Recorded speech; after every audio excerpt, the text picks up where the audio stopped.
Βρισκόμαστε στο τοπικό διαμέρισμα Γεωργητίκων.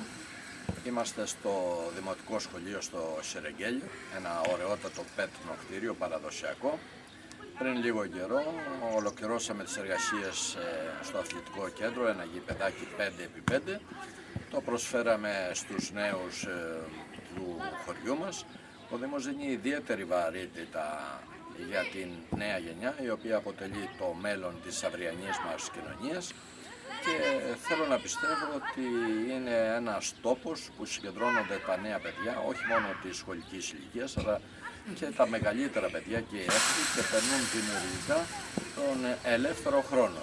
Εδώ τις απογευματινές ώρες και τις βραδινές, γιατί υπάρχει και φωτισμός, σφρίζει από ζωή αυτό το αθλητικό κέντρο από παιδιά που έρχονται όχι μόνο από εδώ το χωριό, αλλά και από τα γειτονικά χωριά. Είναι το δεύτερο αθλητικό κέντρο που κάναμε, διότι έχουμε δώσει ιδιαίτερη βαρύτητα σε όλα τα χωριά. Προσπαθούμε να δώσουμε όσα μπορούμε στους νέους για να μείνουν στο χωριό μας, να αγαπήσουν το χωριό μας και να περνούν δημιουργικά τον ελεύθερο χρόνο τους.